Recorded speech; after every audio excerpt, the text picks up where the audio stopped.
Good morning friends, myself Shishir Pandey और मैं आज आपके साथ फोटोसिंथेसिस का टॉपिक डिस्कस करने जा रहा हूँ जो कि क्लास 11th की प्लांट फिजियोलॉजी का एक चैप्टर है। तो बेसिकली आज हम फोटोसिंथेसिस के डेफिनेशनल एस्पेक्ट को डिस्कस करेंगे, जिसमें हम definition, equation of photosynthesis, how photosynthesis is reverse of respiration and what are the experimentations related with photosynthesis। इन 4-5 चीज़ों को हम बेसिकली आज डिस्कस करेंगे।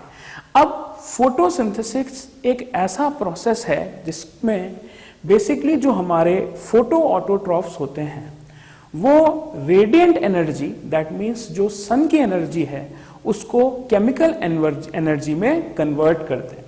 तो that means simple it is anabolic process. इसमें इसका मतलब होता है कि इसमें कोई चीज बनती है और जिसमें जो फोटो ऑटोट्रॉफ्स हैं वो रेडिएंट एनर्जी को केमिकल एनर्जी में कन्वर्ट करते हैं और इसके जो रॉ मटेरियल्स होते हैं इस प्रोसेस के वो basically carbon dioxide and water होता है और जो एसेंशियल रिक्वायरमेंट्स इसके लिए इन्वॉल्व हैं वो बेसिकली सनलाइट एंड क्लोरोफिल है। तो अगर हम इसको डेफिनेशनल पॉइंट ऑफ व्यू से पढ़ें तो basically photosynthesis is a anabolic process in which the photoautotrophs convert radiant energy to chemical energy in the presence of water as carbon dioxide as raw material and sunlight and chlorophyll as the essential requirements। तो basically होता क्या है कि अगर यहां पे देखिए हमारे पास एक ट्री है और यहां पे हम एक ह्यूमन को कंसिडर कर रहे हैं, तो बेसिकली क्या है कि जो ह्यूमंस हैं वो कार्बन डाइऑक्साइड को इवॉल्व करेंगे रेस्पिरेशन के प्रोसेस के थ्रू, प्लांट्स उसका अपटेक करेंगे और इन टर्न फोटोसिंथेसिस को परफॉर्म करके वो oxygen as a byproduct liberate करेंगे और वही oxygen as a life supporter gas बन जाती है ह्यूमंस के सर्वाइवल के लिए। तो अब देखिए यहां पे अब तक हमने बात करी कि जो फोटोसिंथेसिस है उसकी डेफिनेशन बेसिकली होती क्या है। अब हम फोटोसिंथेसिस की इक्वेशन के बारे में डिस्कस करेंगे। तो देखिए फोटोसिंथेसिस में 6 moles of carbon dioxide plus 12 moles of water will form C6H12O6 plus 6H2O plus 6O2। अब इसको थोड़ा सा हम बाइफरकेट करके क्वेश्चन प्रोस्पेक्ट के हिसाब से देखते हैं।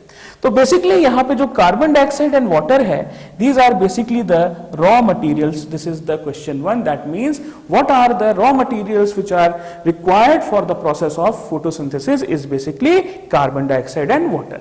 Second is the essential requirement। This is question number 2, what are the essential requirements that are required during photosynthesis? Answer is sunlight and chlorophyll।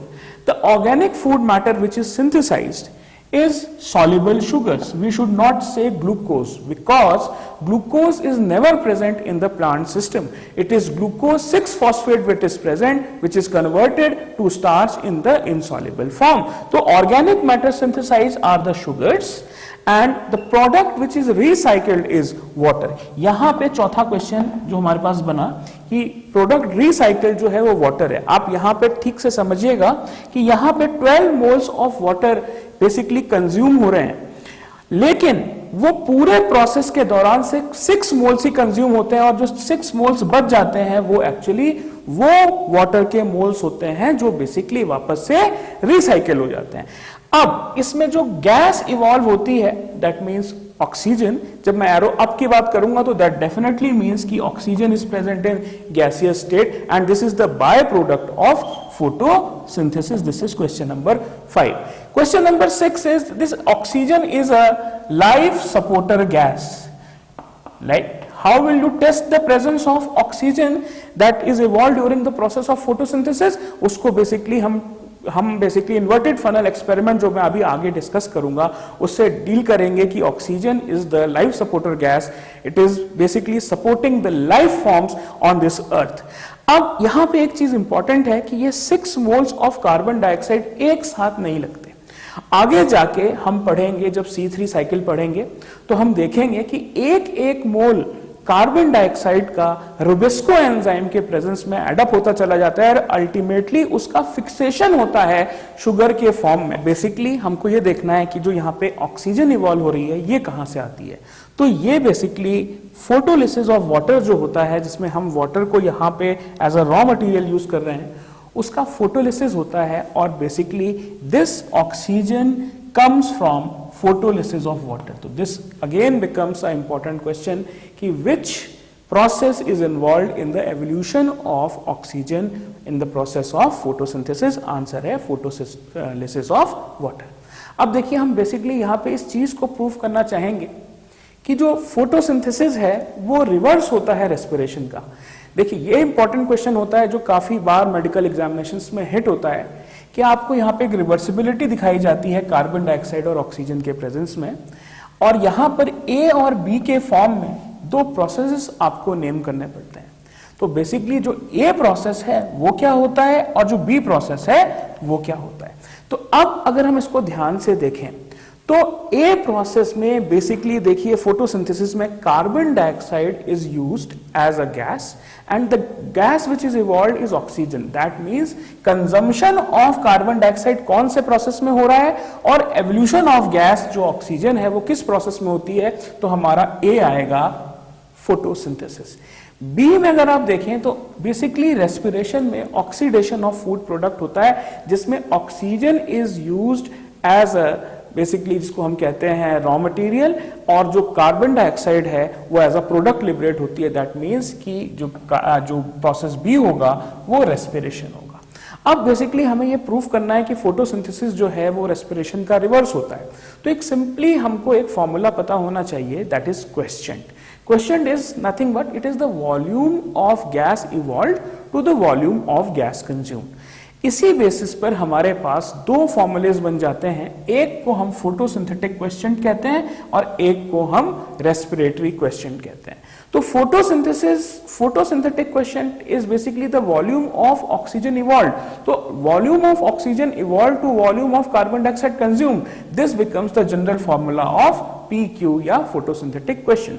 Now for RQ, always and always the carbon dioxide is evolved and the gas which is consumed is oxygen। अब आप यहां पे अगर relation निकालें तो basically आप देखेंगे कि जो PQ आता है वो RQ के इनवर्स होता है। इससे हमें ये प्रूफ करने को मिल जाएगा कि जो फोटोसिंथेसिस का प्रोसेस है वो बेसिकली रेस्पिरेशन का इनवर्स है। तो एक में बेसिकली ऑक्सीजन इवॉल्व हो रही है फोटोसिंथेसिस में जो कि बेसिकली ऑर्गेनिजम्स कंज्यूम कर लेंगे, और एक में जो हेटेरोट्रॉफ्स हैं वो कार्बन डाइऑक्साइड को इवॉल्व कर रहे हैं by the process of respiration, क्योंकि ऑक्सीजन बेसिकली उनमें ऑक्सीडेशन का प्रोसेस कर रही है सेल्स में। अब देखिए इसी डेफिनेशन के हिसाब से हमको यहां पर बेसिकली 4 एक्सपेरिमेंटेशंस मिल जाते हैं जो कि प्रूव करते हैं कि भाई whether carbon dioxide is essential requirement for photosynthesis, light is essential requirement for photosynthesis,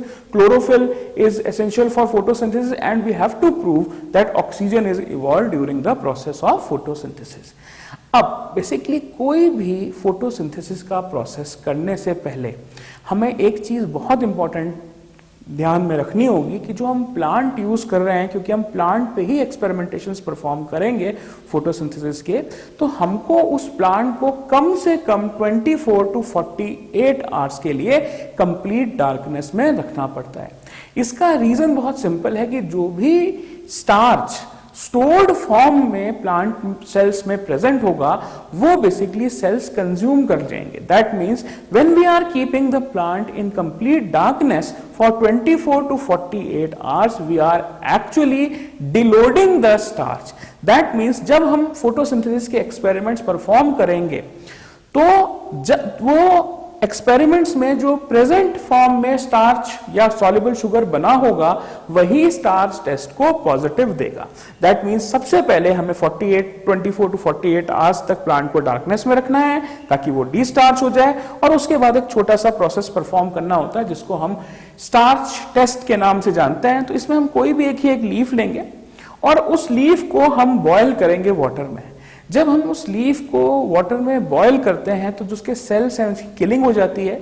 basically उसके बाद हम उसको ट्रीट करते हैं वार्म इथाइल अल्कोहल से, जो बेसिकली डीकलराइजेशन एजेंट की तरह काम करता है, और फिर उसको हम वॉश करेंगे नॉर्मल वाटर से, और उसके बाद आप freshly prepared iodine along with KI या पोटेशियम आयोडाइड का फ्रेशली प्रिपेयर्ड सोल्यूशन बनाएंगे, और यहाँ पे IKI सोल्यूशन से बेसिकली आप स्टार्च टेस्ट को प्रूफ करेंगे। तो जो पोर्शन ब्लू ब्लैक हो जाएगा that will be starch positive, और जो दूसरा पोर्शन जो ब्लू ब्लैक नहीं होगा that will show starch negative test. अब हम पहले एक्सपेरिमेंटेशन पे आ रहे हैं, जिसमें हम ये प्रूफ करेंगे that carbon dioxide is essential for photosynthesis. इसमें ये इंपॉर्टेंट चीज है कि इसके सिनोनिम्स भी साथ साथ चलते हैं। अगर हम बोलें कि Moll's experiment is related with या half leaf experiment is related with, then that is definitely concern to prove that carbon dioxide is an essential requirement for photosynthesis, या carbon dioxide is used as a raw material for photosynthesis. तो इसके लिए हम basically करते क्या है, एक ऐसा प्लांट लेते हैं जिसकी डिलोडिंग स्टार्चिंग हो चुकी है, और उसके half the portion of leaf को हम एक बीकर में क्या करते हैं, बंद कर देते हैं, इस तरीके से ट्रैप कर लेंगे, और इस बीकर में थोड़ा सा KOH यहां पर यूज करेंगे। KOH बेसिकली क्या करता है कि जो भी इस सरफेस पर कार्बन डाइऑक्साइड है उसको एब्जॉर्ब कर देगा। That means the raw material for performing the process of photosynthesis is basically absorbed by the KOH। That means यहां पे उसको रॉ मटेरियल फोटोसिंथेसिस का नहीं मिल रहा है, और बेसिकली जो ये पोर्शन होगा that will show starch positive test, that will show that this will become blue black and this portion will be starch negative.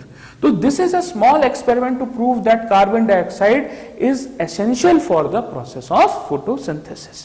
Second experiment की तरफ जब हम जाएंगे तो हम देखेंगे कि भाई light is essential for the process of photosynthesis. Another very important synonym of this particular aim of photosynthesis is the Ganong screen test. अगर ये पूछा जाए कि गेनोंग स्क्रीन टेस्ट किस लिए होता है, तो आपको ये पता होना चाहिए कि it is basically to prove that light is essential for photosynthesis. Again बिल्कुल डिस्टार्चिंग करेंगे, और हम लीफ सरफेस पे बेसिकली एक स्क्रीन लगा देंगे, और ये ऊपर और नीचे हम रबर बैंड से टाई अप कर देंगे, ताकि लाइट की जो रिक्वायरमेंट फोटोसिंथेसिस के लिए होती है वो स्क्रीन से छुप जाए, वो डिप्राइव हो जाए लाइट के लिए। और हम अब आगे जाके क्या देखेंगे, जब फोटोसिंथेसिस होना शुरू होगी धीरे धीरे, तो बेसिकली वो पोर्शन जिसमें स्क्रीन नहीं था वो तो स्टार्च नेगेटिव टेस्ट शो करेगा, और बाकी पोर्शन जो लीफ का है वो basically starch positive test show करेगा। दैट मींस कि by using the Ganong screen test we can prove that light is an essential requirement for photosynthesis. Now, next thing about the experiments of photosynthesis is to prove that chlorophyll is essential for photosynthesis. तो इसके लिए basically हमें एक ऐसा system लेना पड़ता है जहां पे लीफ जो है मल्टी कलर्ड होती है, along with the presence of chlorophyll which are present in chloroplast। वहां पे क्रोमोप्लास्ट भी होने चाहिए जहां पे बहुत सारे रेड, पिंक, येलो कलर के पिगमेंट्स होते हैं। तो बेसिकली क्लोरोफिल ही एक एसेंशियल पिगमेंट बनता है for the process of photosynthesis. तो इसके लिए जैसे हमारे पास क्रोटन या जो कोलियस की वेरीगेटेड लीव्स होती हैं, वेरीगेटेड लीव्स का मतलब होता है जो कि मल्टी कलर्ड लीव्स होती हैं, हम उसको लेंगे बेसिकली। अब आप मान लीजिए कि आपके पास ये एक लीफ है, और जो यहाँ पे डार्केंड सर्कल्स हैं, these are the green circles which are found in patches on the surface of leaf. Otherwise अगर हम पूरे दूसरे लीफ को बोले तो मान लेते हैं कि वो रेड कलर का है, तो red colour will not show starch iodide test, और सिर्फ फोटोसिंथेसिस उस पोर्शन में होगी जहां पे green cells, green chlorophyll present होगा। That means green portions of this leaf will show starch positive test, while the colored portions will show starch negative test. Last experiment is to prove that oxygen is evolved during photosynthesis. तो इसको हम inverted funnel experiment के नाम से भी जानते हैं। इसमें बेसिकली हमें क्या करना पड़ता है, एक inverted funnel लेना होता है, उसके ऊपर एक टेस्ट ट्यूब डालनी होती है, और उस पूरे सेटअप को आप वाटर सिस्टम के अंदर एक बड़े बीकर में रख देते हैं, और जो प्लांट हम बेसिकली यहाँ यूज करते हैं वो एक एक्वेटिक प्लांट है जिसको हम हाइड्रिला कहते हैं। और जब हम इस सेटअप को बेसिकली सनलाइट में रखेंगे तो हम ये देखेंगे कि धीरे धीरे करके यहाँ पे जो ऑक्सीजन बबल्स हैं वो इवॉल्व होती हैं और वो ऑक्सीजन बबल्स जो हैं इस इन्वर्टेड टेस्ट ट्यूब में बेसिकली कलेक्ट हो जाती हैं। और जब हम बर्निंग स्प्लिंट लेके आएंगे टेस्ट ट्यूब के माउथ में तो it will burn more brighter, that proving that the gas which is evolved during the process of photosynthesis is oxygen. So these were the 4-5 experiments which we are dealing with the process of photosynthesis. एक और experiment होता है जिसमें हम rate of photosynthesis को compare करते हैं और उसको हम विल्मॉट्स एपरेटस से बेसिकली शो करते हैं। तो क्या करते हैं हम, उसमें एक हमारे पास सेटअप होता है जिसमें एक एक्वेटिक प्लांट होता है और जैसे हमने यहाँ रखा है उसमें एक इन्वर्टेड ट्यूब लगा दी जाती है और बेसिकली उसको एक सेटअप को हम सनलाइट में रखते हैं और एक सेटअप को थोड़ी डिम लाइट में रखते हैं और ये देखते हैं कि किसमें जो ऑक्सीजन बबल्स इवोल्यूशन का जो रेट है, ऑक्सीजन बबल एवोल्यूशन का रेट है, किसमें ज्यादा है। तो बेसिकली जहां सनलाइट प्रॉपर मिल रही होगी वहां पे ज्यादा number of oxygen bubbles evolve होंगे। इससे ये प्रूव हो जाएगा कि सनलाइट जहां ज्यादा अच्छी है वहां पे ऑक्सीजन बबल्स ज्यादा इवॉल्व हो रहे हैं और फोटोसिंथेसिस का रेट ब्राइट लाइट में डिम लाइट के कंपैरिजन ज्यादा है। ये एक ब्रीफ रिव्यू था of the process of photosynthesis. Photosynthesis is a very very big topic. This was just a overview of the definitional aspect of photosynthesis. Further इसमें हमें बहुत सारे पिगमेंट सिस्टम्स के बारे में, जो बेसिकली फेजेस ऑफ फोटोसिंथेसिस हैं, जिसमें हम बेसिकली दो फेजेस की बात करते हैं, एक लाइट फेज है, एक डार्क फेज है। लाइट फेज जो होता है बेसिकली एंजाइम इंडिपेंडेंट होता है जिसमें एसिमिलेटरी पावर का जनरेशन होता है in the form of ATP and NADH2 और ये जो एनर्जी बेसिकली लाइट रिएक्शन में यूज होती है वो डार्क रिएक्शन में, जिसको हम केल्विन साइकिल या C3 साइकिल कहते हैं, उसमें कार्बन की फिक्सेशन के लिए in the form of sugars use हो जाती है। तो बेसिकली एक फेज में एनर्जी बनती है और एक फेज में पूरी की पूरी एनर्जी कंज्यूम हो जाती है जब हम नॉर्मल प्लांट्स की बात करते हैं जिनको हम मीजोफाइट्स या C3 प्लांट्स की कैटेगरी में रखते हैं। फर्दर लेक्चर्स में हम धीरे धीरे और ज्यादा फोटोसिंथेसिस के बारे में आपसे डिस्कस करेंगे।